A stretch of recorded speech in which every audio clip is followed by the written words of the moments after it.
Hello students, good evening. Learn 24 academy में आपका स्वागत है। देखिए स्टूडेंट्स, हम डेली बेसिस पे आपके लिए करंट अफेयर्स के टॉपिक लेकर आते हैं और ये जो करंट अफेयर्स का टॉपिक है ये सभी प्रतियोगिता परीक्षाओं के लिए समान रूप से उपयोगी हैं, चाहे आप किसी भी एग्जाम की तैयारी कर रहे हो। हम जनरली क्या है, केंद्रीय विद्यालय संगठन के लिए जो इंपॉर्टेंट करंट अफेयर्स है वो टॉपिक कंप्लीट कर रहे हैं। साथ में केंद्रीय विद्यालय संगठन के लिए हमारे जो प्लेलिस्ट है उसमें आपको कंप्यूटर का पूरा लेक्चर मिल जाएंगे, पूरे जो टॉपिक्स हैं वो सारे मिल जाएंगे। आप प्रीवियस संगठन की जो तैयारी कर रहे हैं उसमें दो तीन टॉपिक नहीं किए हैं तो उनको हम जल्द ही लेकर आ जाएंगे। तो आ जाइए, बिना देरी करे स्टार्ट करते हैं आज का लेक्चर। उससे पहले कर लेते हैं क्वेश्चन। ये क्वेश्चन हमने आपको कल होमवर्क के लिए दिया था। ये हॉकी इंडिया अवार्ड 2023 कल डिस्कस किया था। जिसने भी ये लेक्चर नहीं देखा इसको देख लीजिए, ये काफी ज्यादा इंपॉर्टेंट है, बहुत डिटेल में इसको समझाया गया था। इसके अलावा जाते जाते आपको ये क्वेश्चन दिया गया था, गगन शक्ति जो 2024 एक्सरसाइज हुई है, कंडक्ट कराई गई है, तो ये पूछा गया है कि किस लोकेशन में कराई गई है ना। तो ये इंडियन एयरफोर्स के द्वारा किस जगह पे इसको कंडक्ट कराया गया था। तो यहाँ पे आपके सामने चार ऑप्शन दे रखे हैं, जयपुर, पोखरण, जोधपुर और अजमेर। काफी बच्चों ने इसके आंसर दिए हैं। जिन बच्चों ने इसके आंसर नहीं दिए वो भी इसका आंसर कमेंट सेक्शन में लिख सकते हैं। तो देखिए इसका आंसर हो जाएगा ऑप्शन नंबर बी, पोखरण। तो ये पोखरण फायरिंग रेंज है, यहाँ पर इंडियन एयरफोर्स के द्वारा गगन शक्ति 2024 एक्सरसाइज कंडक्ट कराई जा रही है। तो ये आप थोड़ा सा ध्यान रख सकते हैं, यहाँ से आपके एग्जाम में क्वेश्चन पूछा जा सकता है। और ये पोखरण रेंज कहाँ पड़ती है? पोखरण रेंज पड़ती है आपके जैसलमेर डिस्ट्रिक्ट के अंदर। तो आ जाइए, बिना देरी करे स्टार्ट करते हैं आज का लेक्चर। अब देखिए, जो हमारी गवर्नमेंट ऑफ इंडिया है उन्होंने क्या किया है, 22 नए ऐसे प्रोडक्ट को ज्योग्राफिकल इंडिकेशन में की लिस्ट में जोड़ा है। तो ये जो लिस्ट है ये आपसे पूछी जा सकती है। इसके अलावा क्या रूल्स रेगुलेशन है, क्या क्या ज्योग्राफिकल इंडिकेशन से, जीआई टैग से रिलेटेड आपसे एग्जाम में क्वेश्चन पूछे जा सकते हैं, उनको डिस्कस करते हैं। उससे पहले यहाँ पर देख लेते हैं, ये देखो खबर क्या है यहाँ पर। मार्च 2024 में भारत के भौगोलिक संकेतक जीआई रजिस्ट्री में आसाम, आपको डिस्ट्रिक्ट याद रखने हैं, आसाम, उत्तर प्रदेश, त्रिपुरा और कौन सा, मेघालय। तो इन चार राज्यों से 22 नए उत्पाद जोड़े गए हैं। ये उत्पाद अब जीआई टैग के तहत संरक्षित हैं। तो ये थोड़ा सा ध्यान रख सकते हैं कौन कौन से राज्यों के। देखो नॉर्थ ईस्टर्न स्टेट्स हो गए तीन, तो कौन कौन से, त्रिपुरा, मेघालय और आसाम हो गए, और एक उत्तर प्रदेश। इन राज्य इन स्टेट से 22 नए प्रोडक्ट्स को जीआई टैग का दर्जा दिया गया है। तो ये थोड़ा सा ध्यान रख सकते हैं, आपके एग्जाम में पूछे जा सकते हैं। अब देखिए जीआई टैग से रिलेटेड कौन कौन से कानून हैं जो जीआई टैग को नियंत्रण करते हैं। तो आ जाइए इनको देखते हैं। देखो, एक है पेरिस कन्वेंशन। पेरिस कन्वेंशन के तहत जो इंडस्ट्रियल प्रॉपर्टीज होती हैं उनको प्रोटेक्ट किया जाता है, उनको कवर किया जाता है। तो जीआई को औद्योगिक संपत्ति को सुरक्षा के लिए पेरिस कन्वेंशन है। अगर औद्योगिक संपत्ति की बात आती है तो उसके लिए कौन सा हो गया, पेरिस कन्वेंशन के तहत प्रोटेक्ट किए जाते हैं। अगर हम बात करें बौद्धिक संपदा के लिए, जो ट्रिप्स एक्ट है उसको कौन रेगुलेट करता है, उसके लिए डब्ल्यूटीओ का एक्ट है ना। डब्ल्यूटीओ एग्रीमेंट है जो trade related aspects of intellectual property rights को रेगुलेट करने का कार्य करता है। तो ये थोड़ा सा ध्यान रख सकते हैं। अगर हम बात करें भारत में, इंडिया के अंदर क्या है, तो जीआई टैगों को वस्तुओं के भौगोलिक संकेतक पंजीकरण और संरक्षण अधिनियम 99 द्वारा विनियमित किया जाता है। तो इंडिया में जीआई टैग के लिए रेगुलेट करने के लिए कौन सा एक्ट है? एक्ट है 1999 का, जिसका पूरा नाम हो जाएगा geographical indication of goods act 1999, जिसके अंदर रजिस्ट्रेशन एंड प्रोटेक्शन दोनों कवर होते हैं। ठीक है। इसके अलावा अगर हम बात करें पेटेंट, डिजाइन एंड ट्रेडमार्क्स के लिए, अगर हम रजिस्ट्रार की बात करें तो इसके लिए कौन हो जाएगा, महानियंत्रक हो जाएगा, और इसको बोला जाता है the controller general of patent, design and trademarks. अगर मान लीजिए किसी को अपने प्रोडक्ट को पेटेंट करवाना है, डिजाइन के लिए जीआई टैग मतलब जीआई टैग ज्योग्राफिकल इंडिकेशन के लिए जाता है, किसी डिजाइन के लिए रजिस्टर करवाना है या फिर ट्रेडमार्क लेना है तो उसको कहाँ जाना पड़ेगा, कंट्रोलर जनरल के पास जाना पड़ेगा। तो ये थोड़ा सा ध्यान रख सकते हैं। अब आ जाइए, देखिए बेनिफिट्स क्या क्या हैं जीआई टैग के। तो सबसे पहला बेनिफिट ये है कि रिवेन्यू जनरेशन में सबसे ज्यादा इंपॉर्टेंट रोल प्ले करता है। किसी प्रोडक्ट को अगर जीआई टैग मिल जाता है तो उसकी अपने आप मार्केट में डिमांड बढ़ जाती है, और डिमांड बढ़ने से उसकी जो रिवेन्यू होती है, वो जो कॉस्ट एंड रिवेन्यू होता है, तो कॉस्ट तो कम पर हो जाती है और रेवेन्यू अपने आप आराम से बढ़ता चला जाता है। ठीक है, ये थोड़ा ध्यान रख सकते हैं। जो ग्लोबल मार्केट है वो इजीली एक्सेस किया जा सकता है। एंटरप्रेन्योरशिप को ये प्रमोट करता है, एम्प्लॉयमेंट क्रिएशन का कार्य करता है, वुमेन एम्पावरमेंट का कार्य करता है, प्रिजर्विंग ऑफ ट्रेडिशन, जो हमारा रिच कल्चर है, जो हमारा ट्रेडिशन है उसको प्रिजर्व करने में काम करता है अगर किसी प्रोडक्ट को जीआई टैग दे दिया जाता है। कम्युनिटी बेनिफिट के काम करते हैं, सॉफ्ट पावर का रोल प्ले करता है। एक हार्ड पावर होती है, एक सॉफ्ट पावर होती है। हार्ड पावर कौन सी होती है? किसी को डरा धमका के हथियारों, मतलब हमने आर्म्स एंड एम्यूनिशन की बहुत ज्यादा तादाद बढ़ा ली तो लोग अपने आप डरेंगे भैया, उनको लगेगा कि इसके पास में इतने ज्यादा हथियार है, कभी भी हम पे हमला कर देगा। सॉफ्ट पावर होती है कि हम उनके साथ में ट्रेड करें, ट्रेड कर करके हम क्या करते हैं, सामने वाली कंट्री को अपने कंट्रोल में ले आते हैं सीधे सीधे, जिससे क्या होता है, सामने वाली कंट्री हमारे हमारे साथ में अ, मतलब जो भी एग्रीमेंट करती है या फिर किसी दूसरे देश के साथ एग्रीमेंट करती है, तब ये ध्यान में रखती है कि हमारे इस कंट्री के साथ में भी एग्रीमेंट है। अगर हमने ऐसा कोई एग्रीमेंट कर लिया जो इनके इंटरेस्ट के अगेंस्ट में है, तो फिर वो उस एग्रीमेंट को करने से डरते हैं, क्योंकि सामने वाली कंट्री क्या सोचती है कि यहाँ पर अगर इस कंट्री ने हमें ये गुड्स एंड सप्लाई देना बंद कर दिया तो हम क्या है, हमारी जो इकोनॉमी है वो गिर जाएगी। इसलिए ये सॉफ्ट पावर के रोल में भी काफी इंपॉर्टेंट प्ले करता है जीआई टैग।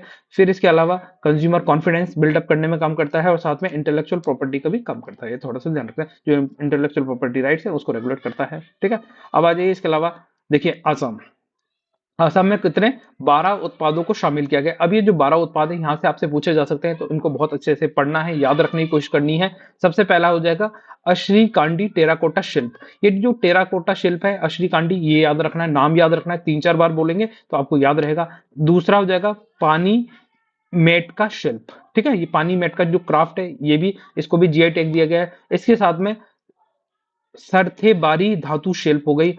फिर उसके बाद में जापी बांस की टोपी। अब ये जापी जो बांस की टोपी है, इस तरह के क्वेश्चन कई बार पूछ लिए जाते हैं कि ये जापी अभी हाल ही में न्यूज में था, ये क्या चीज है? तो ये बांस की टोपी है, तो इसको तो बिल्कुल भूलना भी नहीं है, याद रखना है। ठीक है, फिर हथकरघा उत्पादों को नष्ट करने वाला प्रोडक्ट है, तो उसको भी जीआई टैग दिया गया है। बिहू ढोल, ये बिहू ढोल आपसे ऐसे पूछा जा सकता है, अभी हाल ही में जो बिहू ढोल को जीआई टैग दिया गया है, इसका संबंध किस स्टेट से रिलेटेड है? तो ये कौन सा स्टेट हो जाएगा? आसाम का प्रोडक्ट है बिहू ढोल। ठीक है, इस तरह क्वेश्चन पूछा जा सकता है। फिर यहाँ पे देखिए ये जो प्रोडक्ट हैं ये काफी ज्यादा इंपॉर्टेंट है, क्योंकि यहाँ पे सब में बोडो बोडो बोडो आएगा। तो बोडो दो खोना, मैं एक बार क्लियर कर देता हूँ जिससे आपको ये दिखाई दे सके। ठीक है, यहाँ पे देखिए बोडो दोखोना, बोडो गमसा। तो दोखोना का रिलेशन किससे है? ये है महिलाओं की पारंपरिक पोशाक। ठीक है, अगर गमसा की बात करी जाए तो ये पुरुषों की पारंपरिक पोशाक है। तो ये पोशाक अच्छे से याद रखनी है, बोडो दोखोना, बोडो गमसा। ठीक है, इसके अलावा बोडो एरी रेशम हो गया, एरी रेशम मतलब एरी सिल्क हो गया, सिल्क तो सिल्क होता है। ठीक है, इसके अलावा बोडो जवाम गरा। ठीक है, ये एक पारंपरिक दुपट्टा है, ये ट्रेडिशनल स्कार्फ है, स्कार्फ पहना जाता है सर के ऊपर। तो ये जवम गरा, ये क्या हो जाएगा? बोडो जवम गरा एक पारंपरिक दुपट्टा है, याद रखना है। इसके अलावा बोडो थोरखा, बोडो थोरखा क्या है? एक संगीत वाद्य यंत्र है, एक म्यूजिकल इंस्ट्रूमेंट है जो आपसे पूछा जा सकता है एग्जाम में। और साथ में एक बोडो सिफंग, एक लंबी बांसुरी है। सिफंग क्या होती है? बांसुरी का ही नाम सिफंग होता है, तो ये ऐसे याद रख सकते हैं, बांसुरी सिफंग हो गया। थोरखा क्या हो गया? वाद्य यंत्र हो गया। जवम गरा क्या होगा? एक दुपट्टा हो गया। बोडो दोखना क्या होगा? दो खूना, एक पारंपरिक महिलाओं की पारंपरिक पोशाक है। गमसा क्या हो गया? पुरुषों की पारंपरिक पोशाक है। तो ऐसे ही याद रख लेना। ठीक है, ये 3-4 नाम याद रखने हैं। देखो 3-4 बार, 2-3 बार पढ़ेंगे तो याद रह जाएगा, और एग्जाम में आ गया तो आपका 1 नंबर पक्का हो जाएगा। ठीक है, ऐसे ही याद रखना, चीजें पढ़ेंगे तभी याद रहेंगी। अब इसके अलावा देखो उत्तर प्रदेश से 5 उत्पादों को जीआई टैग का दर्जा दिया गया है। कौन कौन से? देखो बनारस की ठंडाई। अब देखो ठंडाई जनरली क्या है? ठंडाई का जनरली संबंध होता है जो भांग पिलाई जाती है, पर ये बनारस की ठंडाई भांग नहीं है। ये क्या है? दूध को मेवे, बीज और मसालों के मिश्रण से बनाया गया एक पेय पदार्थ है, जो काफी ज्यादा इसके अंदर क्या करते हैं, बर्फ भी डाल देते हैं, जिससे वो ठंडा ठंडा फील होता है पीने में। ठीक है, बनारस तबला। ठीक है, बनारस का तबला याद रखना है। बनारस की सेना याद रखनी है। बनारस की लाल भरवा मिर्च। अब देखो लाल भरवा मिर्च है, लाल कलर की मिर्च है, उसको क्या है? काटा गया है, और जैसे आलू की फिलिंग करी जाती है, जैसे मान लो समोसा है और समोसे के अंदर आलू की फिलिंग करी जाती है, ऐसे ही इस लाल भरवा मिर्च के अंदर आलू का मसाले की फिलिंग करी जाती है, और इसको फिर इसको तला जाता है। काफी अच्छा बनती है, टेस्टी बनती है। ठीक है, खा के देखना कभी। बनारस का लाल पेड़ा। लाल पेड़ा क्या हो गई? एक स्वीट हो गई, मिठाई हो गई। तो ये याद रखनी है। इन 5 प्रोडक्टों को, उत्तर प्रदेश के प्रोडक्ट हैं, इनको जीआई टैग का दर्जा दिया गया है, पूछा जा सकता है आपसे एग्जाम में। इसके अलावा त्रिपुरा से के कितने हैं? 2 उत्पादों को जीआई टैग दिया गया। पहला कौन सा है? पचरा रिगनाई। ये पचरा रिगनाई क्या है? विशेष अवसरों पर पहने जाने वाली पारंपरिक पोशाक है। विशेष अवसर क्या होते हैं? जो स्पेशल ओकेशंस होते हैं, जैसे कोई मैरिज फंक्शन हो गए, कोई इवेंट्स हो गए, तो उस दिन पहनी जाती है ये पचरा रिगनाई। और ये क्या है? पोशाक है। ठीक है, ट्रेडिशनल क्या है ये? ड्रेस है जिसे पहना जाता है, ये याद रखना है, त्रिपुरा की है। इसके अलावा माता बारी पेड़ा, ठीक है, माता बारी पेड़ा क्या है, एक मिठाई है, तो ये किसकी है, माता बारी पेड़ा, ये त्रिपुरा की है, ये याद रखना, माता बारी पेड़ा कहाँ का है, त्रिपुरा का है, और ये भी इंपॉर्टेंट हो जाता है। स्वीट्स हैं, एक पेड़ा कहाँ का हो गया, ये कौन सा हो गया, लाल पेड़ा हो गया, ये उत्तर प्रदेश का हो गया, ठीक है, यूपी में पढ़ सकते हैं आप, यहाँ पर उत्तर प्रदेश का है। और ये जो माता बारी पेड़ा है ये कहाँ की है, त्रिपुरा की है, ये दोनों याद रखना है। फिर इसके अलावा मेघालय के 3 प्रोडक्टों को जीआई टैग का दर्जा दिया गया है, कौन कौन से, मेघालय गारो कपड़ा बुनाई, मेघालय लिरनाई मिट्टी के बर्तन, और मेघालय चुंबिनी चुंबिची मादक पेय, ठीक है। तो ये अल्कोहलिक बिवरेज है, अल्कोहलिक मतलब जो आप शराब पीते हैं वो है मेघालय चुंबिची, चुंबिची ये नाम याद रख लें। दारू शराब के नाम तो वैसे भी याद कोई भी आसानी से रख लेता है, ठीक है, तो ये याद रख लें। और मेघालय लिरनाई मिट्टी के बर्तन है, लिरनाई, ऐसी ट्रिक बना लें अपने हिसाब से, ठीक है। आ जाइए, अब देखिए ये जीआई टैग का कंप्लीट हो गया है। अब जाते जाते ये आपके लिए क्वेश्चन है, होमवर्क का क्वेश्चन है, ठीक है, इसका आंसर आपको कमेंट सेक्शन में लिखना है। तो इस क्वेश्चन को पढ़ें, हाल ही में किससे अंतरराष्ट्रीय संस्कृति पुरस्कार 2024 से सम्मानित किया गया। देखो आपके सिलेबस का टॉपिक है अवार्ड्स, और 2024 के जितने भी अवार्ड्स हैं दिए जा रहे हैं, तो यहाँ से आपके क्वेश्चन पूछा जा सकता है। तो इंटरनेशनल कल्चरल अवार्ड 2024 इनमें से किसे दिया गया है, रिजवान हसन को दिया गया है, ठीक है, मीना चरंदा को दिया गया है, या फिर नजला मांगेश को दिया गया है, ये नाम याद रखें, और ताइफ सामी मोहम्मद को दिया गया है। इनमें से किसको दिया गया है, इंटरनेशनल कल्चरल अवार्ड से सम्मानित किसको किया गया है। तो इसका आंसर आपको कमेंट सेक्शन में लिखना है। अगर आपको वीडियो पसंद है तो वीडियो को लाइक कर दीजिए, चैनल को सब्सक्राइब कर लीजिए। आपकी कोई क्वेरीज है, कोई सजेशन है तो उसके बारे में आप कमेंट सेक्शन में लिख सकते हैं। तो फिर स्टूडेंट्स मिलते हैं नेक्स्ट लेक्चर में, तब तक के लिए बाय, आप सब लोग खुश रहें। और भी आपकी कोई क्वेरीज हो तो आप उसके बारे में हमें कमेंट सेक्शन में जरूर लिखें। तो फिर स्टूडेंट मिलते हैं नेक्स्ट लेक्चर में, तब तक के लिए बाय, आप सब लोग खुश रहें।